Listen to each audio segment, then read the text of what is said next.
జగన్ భవిష్యత్తు ఎలా ఉండబోతుంది మరి? బ్రహ్మాండంగా ఉంటుంది. దానికే శుభ్రంగా ఉంటాడు.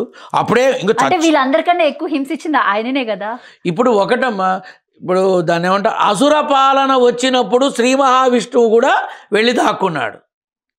అసుర పాలన వచ్చినప్పుడు శ్రీ మరి వరం ఇచ్చాడు, తప్పదు.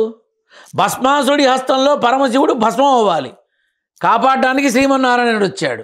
అట్టాగే ఒక్కొక్కసారి ఒక్కొక్కరి పాలనలో ఇటువంటి స్థితిగతులు వస్తూనే ఉంటాయి. ఇప్పుడు ఉన్నట్టే జగన్ ఉంటాడని ఎలా అనుకుంటున్నావు? ఆఫ్టర్ 10 years అందరికన్నా గొప్ప నాయకుడు కూడా వచ్చుగా, చెప్పలేం కదా. 10 ఏళ్ల పాటు చంద్రబాబు నాయుడు ఉంటారని నువ్వు గ్యారంటీ రాసిస్తావా? సీఎంగా ఉండే అవకాశమే లేదు. 5 ఏళ్ళు ఉంటాడా? ఉండే అవకాశమే లేదు. 5 ఏళ్ళు డౌటే. ఎందుకని? ముందు ఖచ్చితంగా ఆయన వయసుకి తగిన విధంగా ఆయన ఉండట్లేదు. వయసుకి మించి కుర్రాడిలాగా విపరీతమైన పర్యటనలు, విపరీతమైన మీటింగులు, సభలు, అవి ఇవి విస్తృతంగా చేస్తున్నారు. ఆరోగ్యానికి ఇబ్బంది వస్తుంది. ఎవరు అనుకున్నా అనుకోకపోయినా ఆరోగ్యానికి ఇబ్బంది వస్తుంది. అప్పుడు జాగ్రత్త పడాల్సిన అవసరం ఉంటుంది. ముఖ్యమంత్రి ఎవరంటారు? ఎవరు? ఇక్కడ 5 ఉన్నారు. ఎవరని చెప్తావు? పవన్ కళ్యాణ్. కళ్యాణ్ బాబుకి సీఎం అయినా ఏం ఆశ్చర్యం లేదు, ఏమీ ఆశ్చర్యం లేదు. ఎందుకంటే తొలుత కళ్యాణ్ బాబుకి మాత్రమే ప్రథమ పీట వెయ్యాలి అనేది. ఏంటి? కొడుకు ఒప్పుకుంటాడా? డిప్యూటీ సీఎం ఇప్పుడు ఎవరున్నారు? కళ్యాణ్ బాబు ఉన్నారు. లోకేష్ ఎందుకు కాదు? ఆ రోజు తలుచుకుంటే రాదు, తలుచుకుంటే దెబ్బల కొదవా. మందిలో ఎక్కడ కూర్చున్నా మనవాడైతే పదార్థాలకు కొదవా. లోకేష్ కి డిప్యూటీ సీఎం ఇవ్వాలని సోషల్ మీడియాలో గట్టిగా వార్ జరుగుతుంది.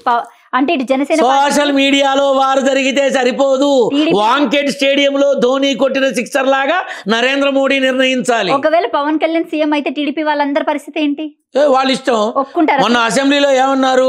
ఎవరు ఒప్పుకున్నా ఒప్పుకోకపోయినా ఎన్డీఏ కూటమి ఇంకో 15 ఏళ్ళు ఉంటుందని అన్నాడే తప్ప ఈ విడత నేను, తర్వాత విడత మా బాబు, తర్వాత విడత మా అమ్మాయి అని అనలేదే. 15 ఏళ్ళు ఉంటుంది అని అన్నాడు కానీ సీఎం పేరు ప్రస్తావన చేయలా. బాలకృష్ణ, లోకేష్ ఒప్పుకుంటారా పవన్ కళ్యాణ్ సీఎం అయితే? ఇప్పుడు ఇక్కడ కూటమికి బలం ఎవరు? పవన్ కళ్యాణ్ కదా. అసలు తెలుగుదేశం పార్టీకి ఎన్ని వచ్చాయి? 130 పైచీలకు వచ్చాయి. మన జనసేనకి ఎన్ని వచ్చాయి? 21 వచ్చాయి. ఎవరి పేరు మారుమోగుతోంది? ఎవరి చుట్టూ తిరుగుతోంది? ఆంధ్ర రాజకీయం ఎవరిని చూపిస్తోంది? మరి ఎందుకని? ఎందుకు కాకూడదు? గేమ్ చేంజర్ రామ్ చరణ్ అమ్మా, గేమ్ చేంజర్ రామ్ చరణ్. ఇక్కడ అసెంబ్లీలో, రాష్ట్ర ప్రభుత్వంలో game creator is the Kalyan Babu. Game creator is the Kalyan Babu. No one can touch him until unless Narendra Modi will decide. ఇది అందరికీ తెలిసిందే. ఎవరన్నా మాట్లాడతారా? ఈ మూర్ఖపు ముండా కొడుకు, ఈ పచ్చి యథార్థవాది మాట్లాడతాడు. వీడికి ఏం భయం? గురుగారు మీకు అంటే ఆన్ లైవ్ లో నేను అడుగుతున్నాను, కోపం వచ్చినా పర్లేదు మీకు. మీరేమైనా పవన్ కళ్యాణ్ ఫ్యానా? ఎవరు? మీరు. నారసింహుడి ఫ్యాను, సీతమ్మ ఫ్యాను. నాకు ఫ్యాన్ అయినా, ఏసీ అయినా, ఫ్రిడ్జ్ అయినా, ఏదైనా ఆ రెండే, ఇంకా ఎవరూ లేదు. నాకు కళ్యాణ్ బాబు మీద పిచ్చి కోపంగా ఉంది. నీ మటుకు నువ్వు పోయి రాజకీయాల్లో ఉన్నావు, నీ మటుకు పోయి నువ్వు అక్కడేదో చేస్తున్నావు. సినిమాలన్నీ చంకనాగిపోతున్నాయి.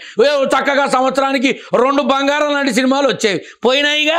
ఇప్పుడు ఎవడున్నాడు సినిమాలు చేసేవాడు? ఏ సినిమాలు ఆడి వస్తున్నాయి? ఏమున్నాయమ్మా?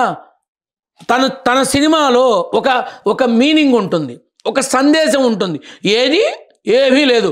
బొడ్డు కిందకి అరబెత్తుడు చీరలు కట్టి పాటలు చూపిస్తున్నారు. ఆ పాటలు కూడా సరిగా ఉండి చావట్ల. సంగీతం లేదు, ఏమీ లేదు. అన్ని చక్కగా చూపించిన గేమ్ చేంజర్ ఏమో సర్వనాశనం అయిపోయింది. ఏమీ లేకుండా బొడ్డు మీద చెయ్యి పెట్టి ముందుకు లాక్కున్న మా డాకు మహారాజా ఏమో బ్రహ్మాండమైన హిట్ అయింది. ఏం చేయమంటావు? కళ్యాణ్ బాబు సినిమాలు చేస్తే ఎంత బాగుంటుంది అని అనుకున్న వాళ్ళు లేరా? బొచ్చడు మంది ఉన్నారు. ఏది? అదో మరో సెన్సేషన్ అమ్మా. అది అడగాల్సిన పనే ఉంది. బ్రహ్మాండంగా ఇప్పుడు అదే చెప్తున్నా. బాగా ఆకలిగా ఉన్న సింహానికి జింక కాదు, గేదె కాదు, దున్నపోతు దొరికినా ఎముక మిగలదు, అలా తింటుంది. అలాగే కళ్యాణ్ బాబు అభిమానులకి ఎప్పుడెప్పుడు వస్తుందా అని ఎదురు చూస్తున్న అగ్నిపర్వతం లోపల ఉంది. ఆ సినిమా వస్తే తెరలే చించుతారో కుర్చీలే పీకుతారో తెలియదు, కానీ ఆ 2 అత్యంత అద్భుత విజయాలు కొనసాగుతాయి. ఎందుకని?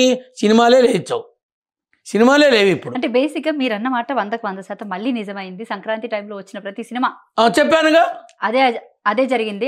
దాని తర్వాత చిన్న సినిమాలు హిట్ అవుతాయి అన్నారు. ఎస్, మీరు అన్నమాట నిజం.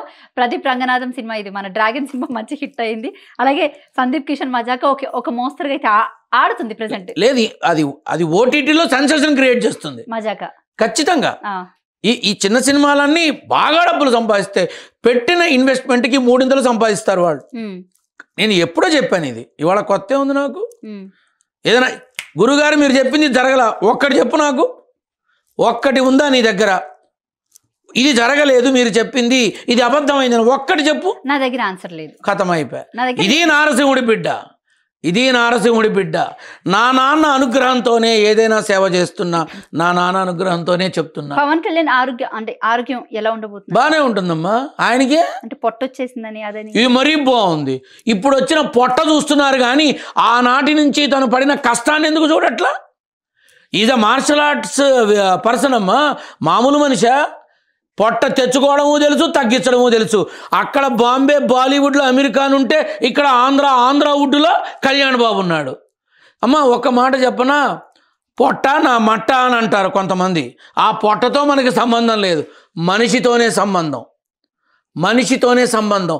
ఆ మనిషి నిర్ణయించుకుంటే, అమ్మ బండ్లు కాదు కదా, మనుషులు వెళ్ళలేని చోటికి కూడా ఆ మనిషి వెళ్ళి సేవ చేశాడు.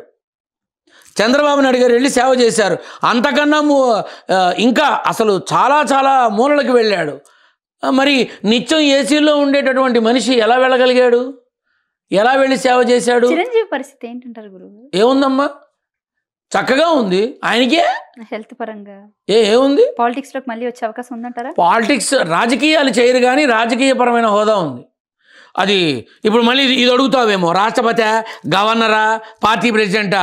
నరేంద్ర మోడీ గారు తెలుసుకుంటే ఏ రాష్ట్రానికో గవర్నర్గాను పంపించవచ్చు, రాజ్యసభ ఇచ్చి మంత్రి చేయొచ్చు. చిరంజీవి గారు అన్నారు నేను ఇంకా రాజకీయాల్లోకి రాను అని. కానీ అభిమానులు కోరుకుంటే, అందరూ కోరుకుంటే తప్పదుగా, తప్పదు. కానీ యోగం అయితే ఉంది. అంటే మళ్ళీ మినిస్టర్ అయ్యే యోగం ఉందా?